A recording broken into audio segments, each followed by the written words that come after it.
This is our second day at being at sea in the upper reaches of the North Atlantic. The crossing's been uneventful, and so far we've had pretty consistent wind strength of 20 to 25 knots.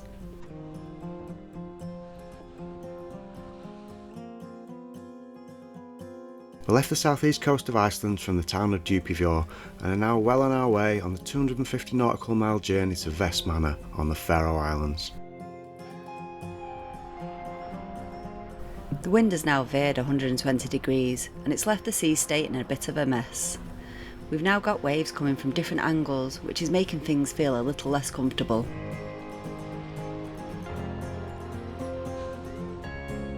We've made better than planned passage time already, and as we get closer to the Faroes the wind picks up, and so we've had to further reduce sail to try and slow our approach down a little. We're aiming to time getting to the entrance of the fjord we're heading to, so it coincides with the turning of the tide. Even though we've managed to get to where we need to be at the right time, the combination of strong wind and current make the overfalls on the approach quite entertaining, until we get fully into the fjord and get some shelter in the lee of the land.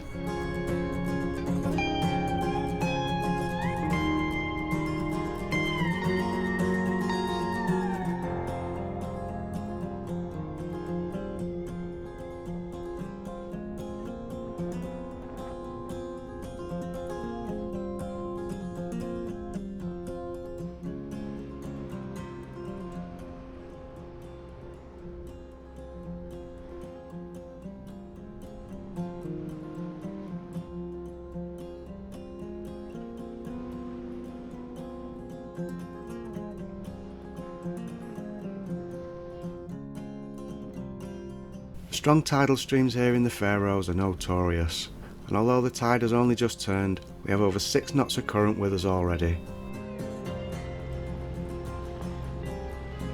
Scratching your head.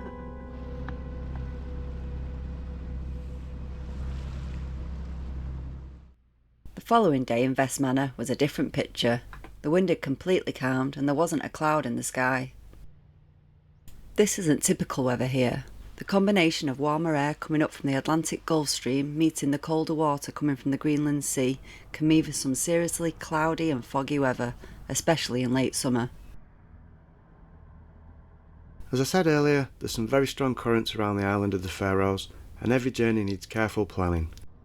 The UK Hydrographic Office publish paper tidal stream atlases that collectively cover the whole of the British Isles, and from these they give you a way of working out the local currents. I'm not aware of any version of this that exists for the Faroes, though some of the cruising guides highlight the particularly dangerous areas.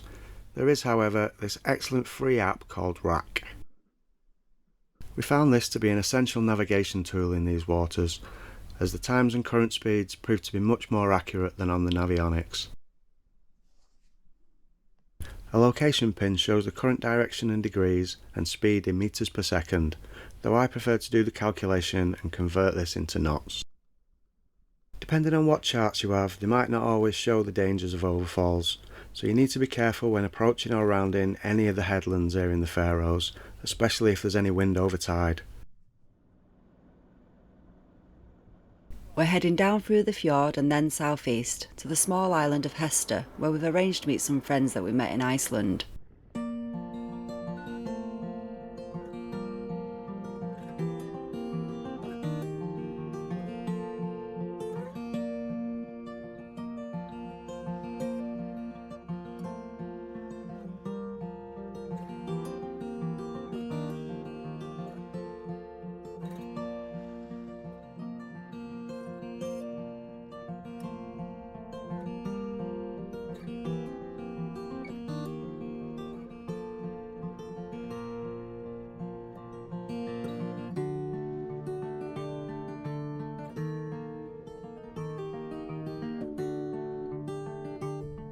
We met up with Damien and Aline on their yacht Sanzaroo, here in Hestur. This is a great little spot and the tiny marina is free.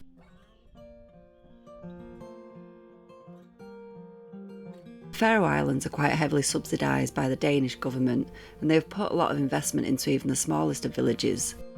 Even though Hestur only has a population of about 40 people, they have a community hall and a swimming pool, which you're welcome to use, and you can get access by asking one of the locals for the key.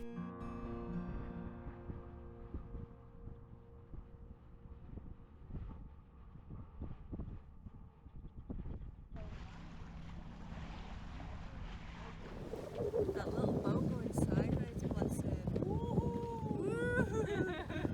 This is fun.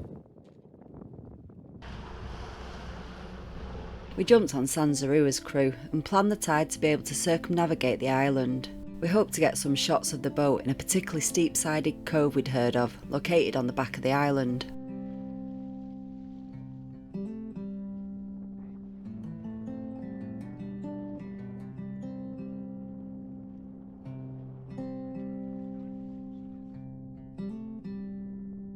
The wind dropped as we approached the shelter of the cliffs, and it allowed us to tuck quite deeply into the gap between the rock.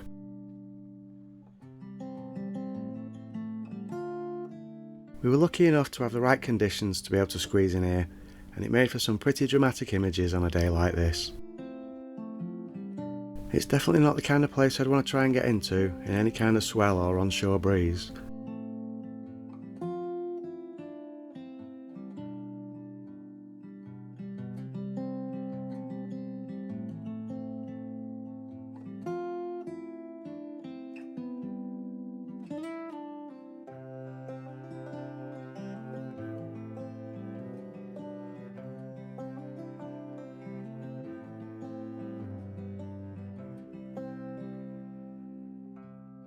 This is unfortunately yet another place where we wish we'd had more time to explore, as we wanted to be able to visit these sea caves in the dinghy, and this one is claimed to be the largest sea cave in the world.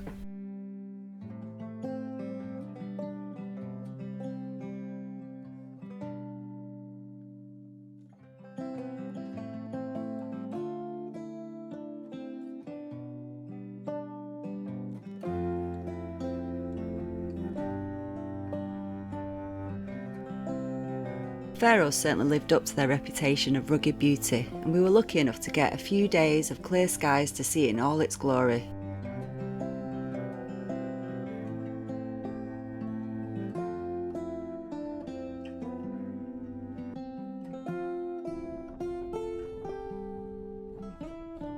The cloud and rain was set to return though, and so we made our way further south to the island of Suduroy to wait for a good weather window before embarking on our journey back to Scotland.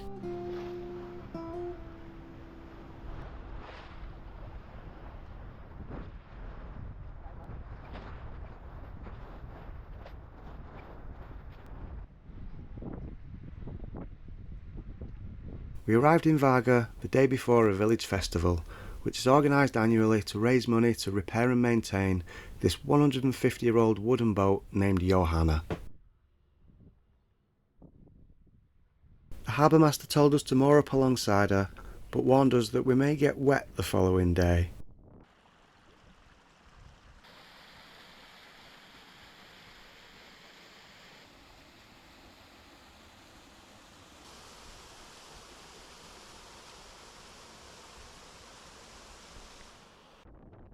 We took a 30-minute walk over to the west side of the island, which led us to spectacular views from the top of the sea cliffs.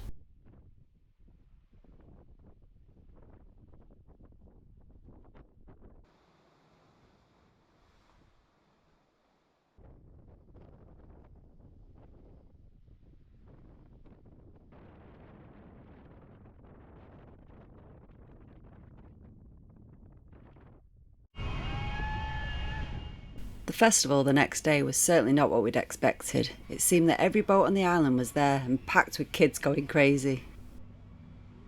Every hose in the area was in use. Even the fire brigade and the coast guard was getting in on the action. It was pretty hectic, yet as far as I know, unbelievably there was no collisions and the local kids really did seem to enjoy themselves. I'm guessing that nobody was submitting a risk assessment into health and safety for this though.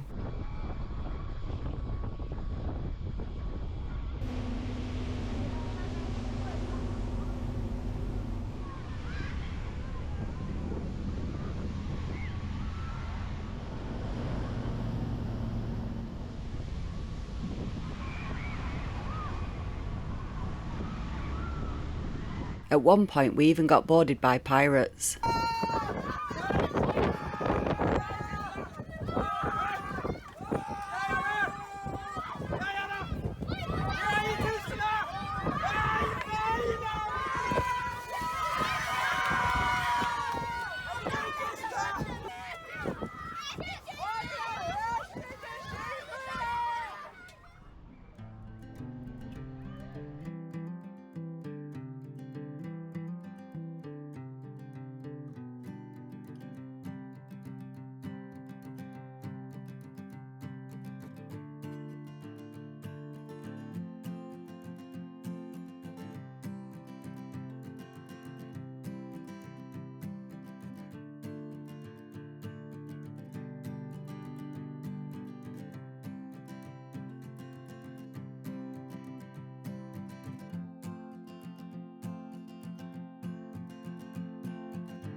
The following day, as predicted, the weather started to turn, which meant we had to wait for another day or two before being able to leave on our final passage of the summer back to Scotland.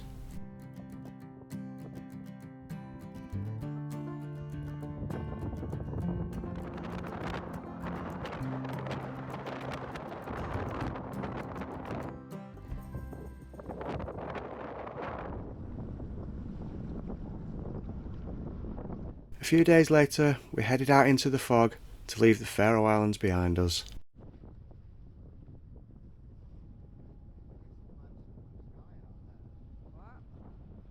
We left Scotland 5 months ago, and arriving back there will close the loop on an amazing journey we've had, going up into the high Arctic, encompassing 5,000 nautical miles of sailing, and getting to see some of the most spectacular places and wildlife we've hoped to have been able to experience.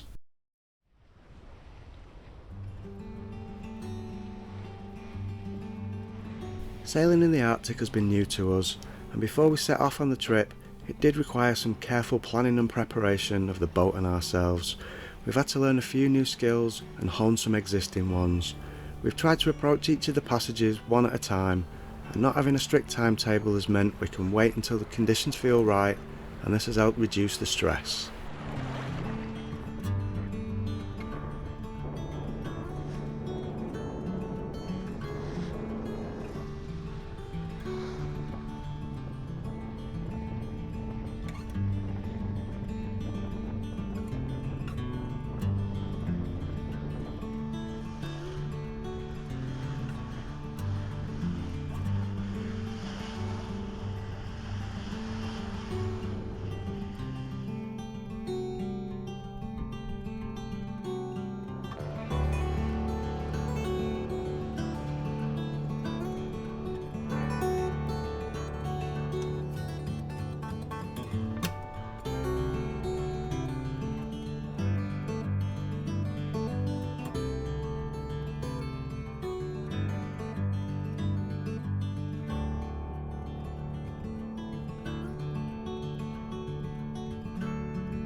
After a brief stop in Stornoway, we left the bay in what appeared to be a calm day. We knew the wind would pick up later and give us a bumpy upwind ride in a strong breeze, which it proved to do.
After an overnight sail, we headed through the Sound of Islay, taking us between the Isle of Islay and Jura.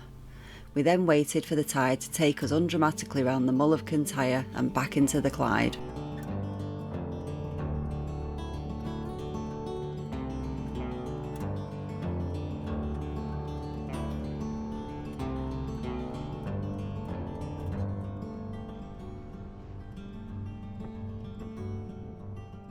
If you've been following us on this trip, whether you've just enjoyed the scenery we've encountered and joined us on the journey vicariously, or you've found inspiration to push yourself out of your comfort zone a little in whatever it is you want to do, we hope you've enjoyed watching these videos, and if you subscribe to the channel, we'll keep you up to date with any further adventures we have. Miles, it's like it never even happened.